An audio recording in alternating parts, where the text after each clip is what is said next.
agencies have reaffirmed the current ratings. That's important because that is essentially the city's credit score. Hear a lot on TV about, watch your credit, what's your credit score, and how important that is to you personally when you borrow money. For the city, those bond rating agencies set our score, and the better those ratings, the cheaper it is for the city to borrow money.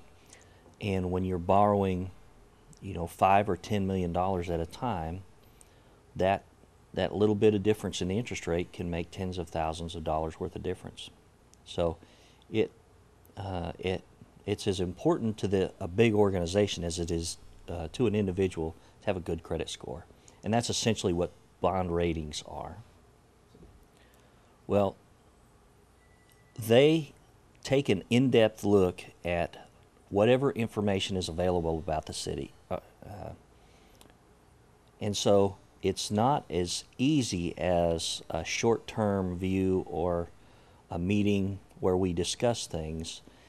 They really take a look back at the long-term performance of the city, where they think the economic indicators are saying the city is going to go, not just for this organization, but citywide, because citywide is how our income is generated.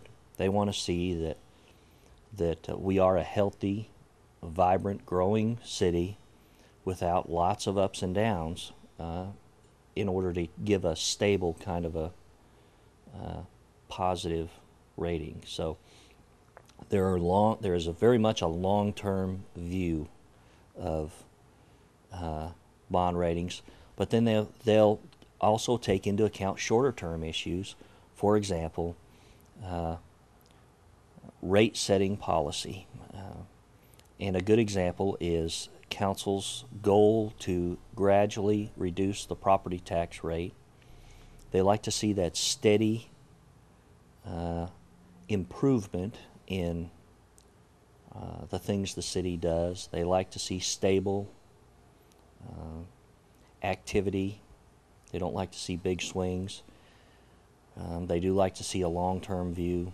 And councils a few years back set that goal to steadily reduce the property tax rate.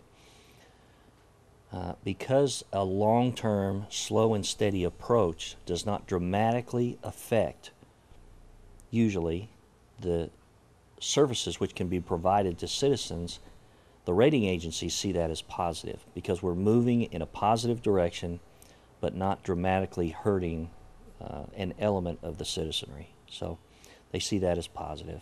Additionally, they like to see maintenance activity on other rates which are not inflation protected. And an example would be water and sewer rates. They like to see council manage those, council and staff manage those rates. They prefer to see small, steady increases there as a hedge against inflation rather than delay and then large increases all at once. When you go for an extended period of time without any increases and then increase the rates dramatically, that can create a financial difficulty or obstacle for your ratepayers.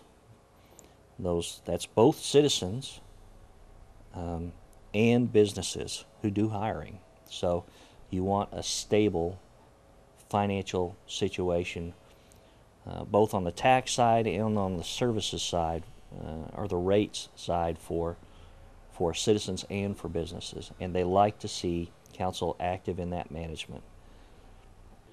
All three rating agencies, Fitch, Standard & Poor's, and Moody's, all like conservative financial management, which they assert that we have, and they say that's positive. They like conservative fiscal estimates, and they like that we're addressing not just current issues, but looking into the future through the capital improvement plan, identifying and making a plan to address future capital needs.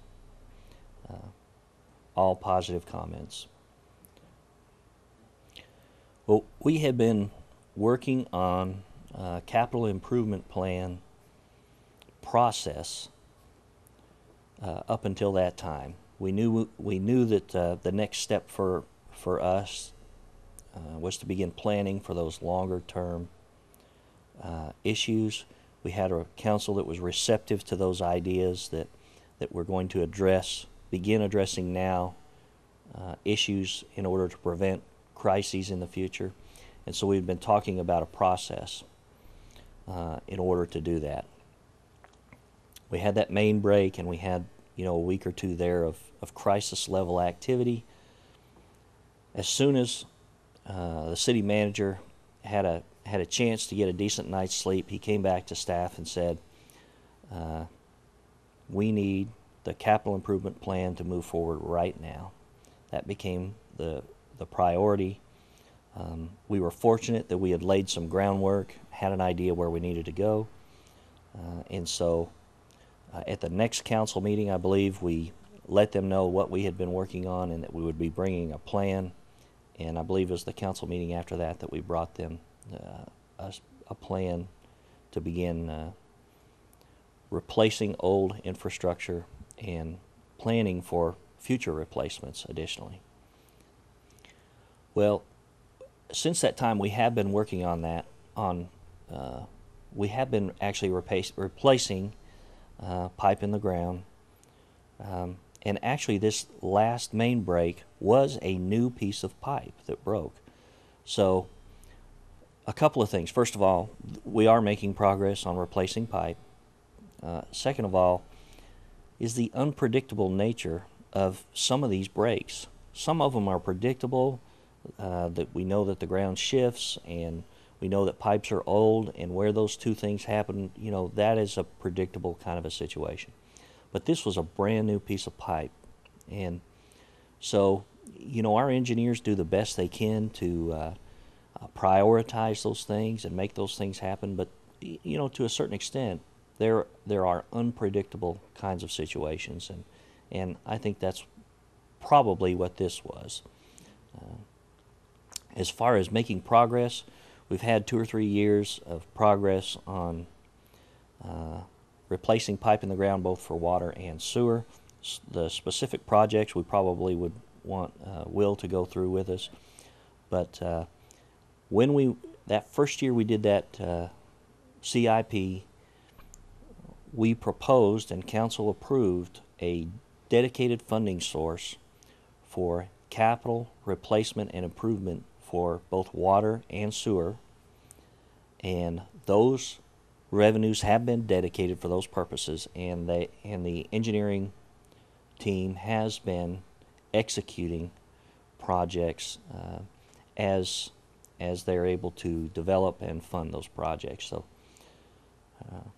there is lots of activity, millions of dollars worth of activity since that time.